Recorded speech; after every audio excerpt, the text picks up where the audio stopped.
Hi everyone, my name is Tania Diggory. I'm the founder and director of Calmer, a training organisation empowering entrepreneurs, freelancers and business teams to nurture good mental health and well-being.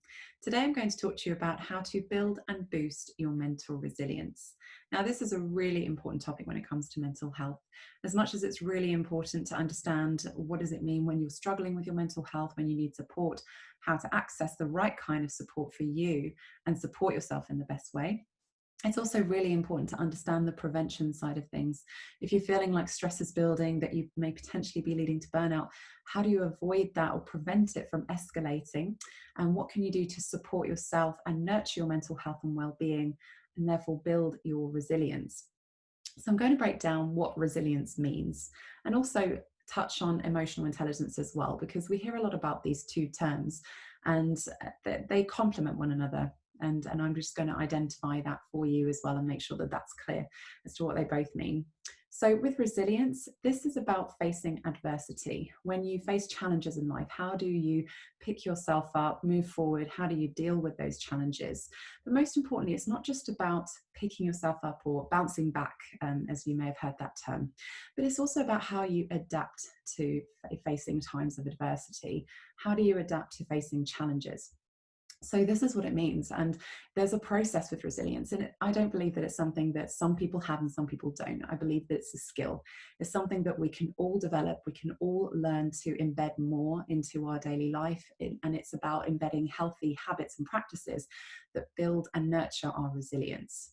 So with emotional intelligence, this is centered around how we regulate our emotional response to these challenges we may face, right? And, whether it's challenges, whether it's a conversation we're having with someone where, we find that's challenging, or a work-related issue, whatever it is, but it's how do we regulate our emotions in response to something that we're facing at that time.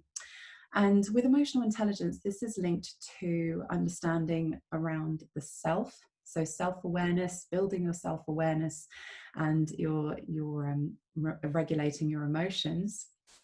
But also, as a result of that, the skills that you therefore build around social awareness and social skills. But it starts with the self. It really is so important to nurture the relationship that you have with yourself. And so together, building your resilience and understanding your emotional intelligence in relation to whatever situations you may face, whatever adversities, the two combine together and they complement one another. So how do you adapt? How do you learn from experiences and move forward? But how do you also regulate your emotional response? How do you build your sense of self-awareness, self-motivation, and therefore how can you be in a better position to be able to therefore recognize emotional responses within others, become more socially aware, and develop your social skills? So I hope that makes sense for you. So I want to share 3 tips around resilience that can help you today. And these are centered around the 3 values at Calmer. So our principles center around education, community, and connection. So I'm going to break these down into how you can use those values in terms of building and boosting your mental resilience. So the first tip is around education. Now, education is so, so important. There have been many studies to show that nurturing the mind through learning, development, personal and professional growth is really important for nurturing our mental health and well-being as well. So with this context of looking at resilience, how can we look at education as a way to help us with that?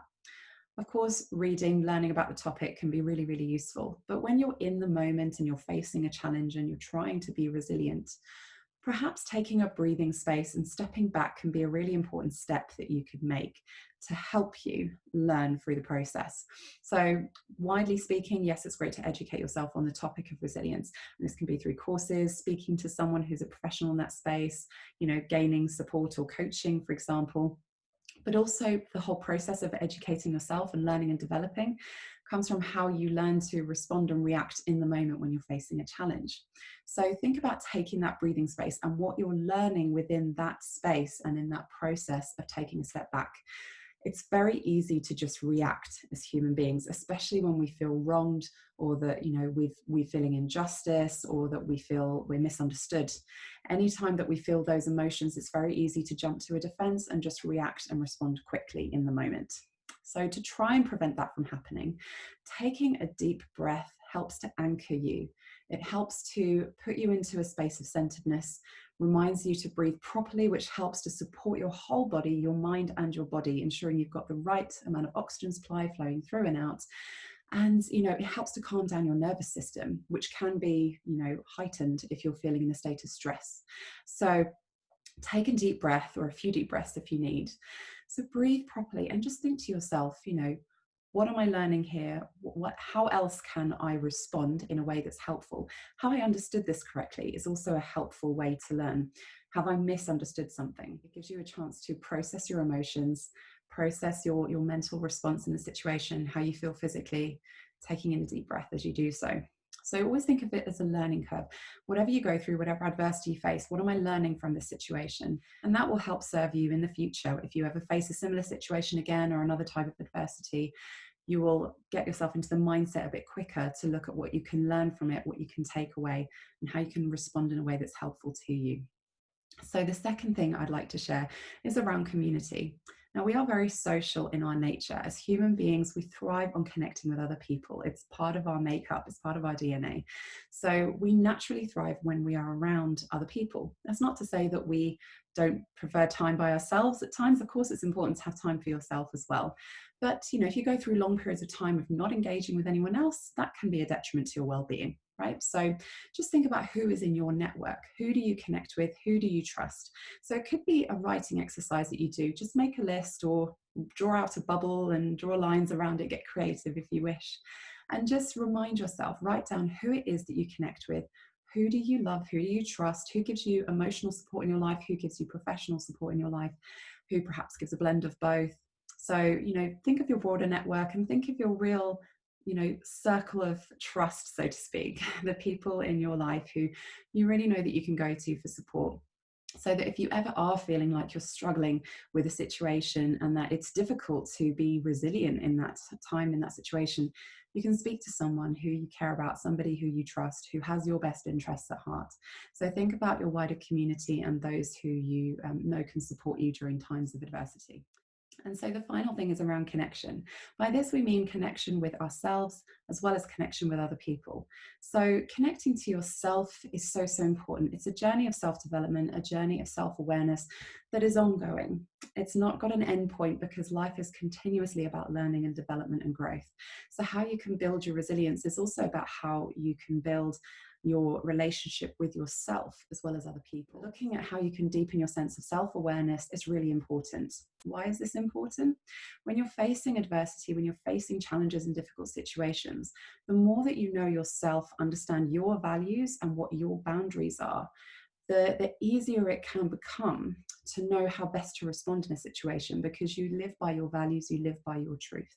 So deepening your sense of self-awareness as to what your values are and what's meaningful to you in life and what your boundaries are is critical. Ways that you can do this through meditation, through mindfulness practices. There are a broad range of resources out there that you could look into for, self-awareness activities.